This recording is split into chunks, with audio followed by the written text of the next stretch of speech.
change un peu, le Seigneur, sont tous bénis. Dans le nom précieux du Seigneur Jésus-Christ de Nazareth. Son cœur levé, son cœur exalté, Seigneur, pour tout ce que tu es.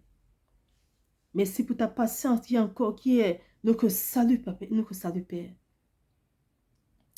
Son cœur glorifié pour ta patience.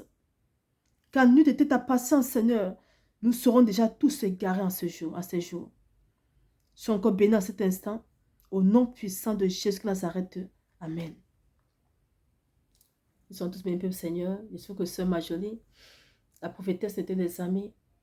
Il me fait encore la grâce mettant ce jour de venir donner ce message-ci à tous ces serviteurs-là qui se sont éloignés de lui, à tous ces serviteurs-là qui sont en train de détruire son peuple, à tous ces serviteurs-là qui sont en train de conduire son peuple tout droit en enfer, à tous ces serviteurs-là qui ont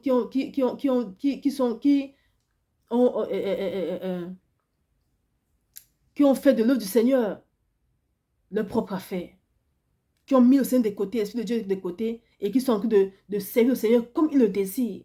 Le Seigneur n'est pas content de chacun d'eux. Du peuple Seigneur, je vous prie de partager massivement ce message-ci, afin que ça arrive à un bon nombre de personnes, peuple Seigneur. Ils sont tous bénis pour le partage. Oui, mon frère, ma soeur, ça c'est le message du Seigneur à ce jour. Je vous prie, peuple Seigneur, de demander au Seigneur si ce message vient vraiment de lui. Et si ça vient vraiment de lui, vraiment, créons le Seigneur, parce qu'il n'est pas content. Ce message qu'il va donner sort de la bouche du Seigneur. Il parlait, ça sortait de sa bouche. Pourquoi je vous dis toujours, allez demander au Seigneur si je suis vraiment sa servante ou pas. Et si je suis sa servante, vraiment, craignons le Seigneur et méfions un peu le Seigneur. Parce que c'est jusqu'à présent, le Seigneur ne fait rien. C'est parce qu'il est patient. Pas parce qu'il ne peut pas faire, mais c'est parce qu'il est patient et parce qu'il veut qu'on soit sauvé. Sur laquelle, jusqu'à présent, il ne fait rien du tout. Mais il dit que l'heure de son jugement est arrivée. Alors chacun doit avoir peur et commencer à ranger sa vie dès sa présent. Si on est sage et observez bien les jours, les mois, les années à venir, ce que vous allez voir avec tous ces pasteurs-là.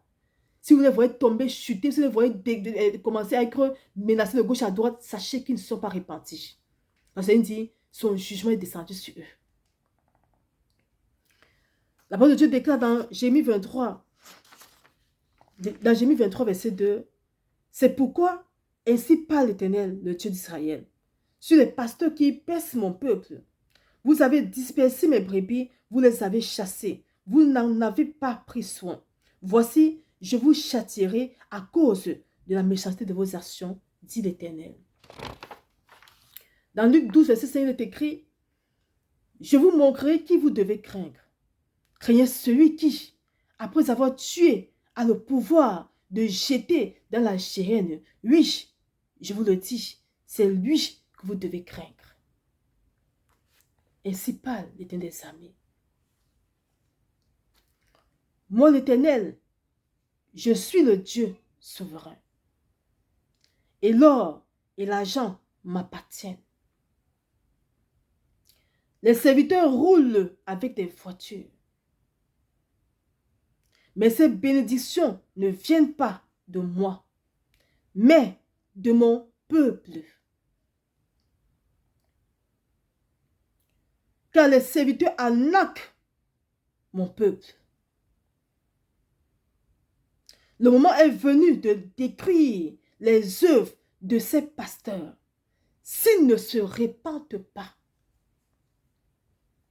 mon jugement va s'abattre sur eux. Moi, l'Éternel, je vais détruire l'orgueil de tous ces serviteurs.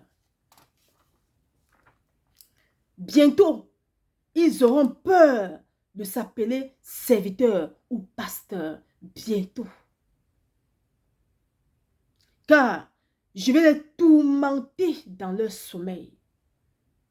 Et ils n'auront plus de paix.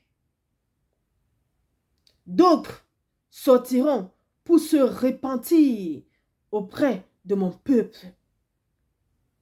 Et ils vont avouer ce qu'ils pratiquaient dans les ténèbres. Amen. Ça, c'est le message du Seigneur, peuple Seigneur. Pour tous ces serviteurs qui sont en train de s'amuser l'œuvre du Seigneur, avec l'œuvre du Créateur. Qui sont en train de faire de son œuvre, de son évangile, ce qu'il désire. Le Seigneur dit, son temps est arrivé aussi. S'ils ne se répandent pas de tout leur cœur, sincèrement, son heure de jugement s'est sonné sur chacun d'eux. Alors vraiment, que ce n'est face à la grâce et mérité de se répartir.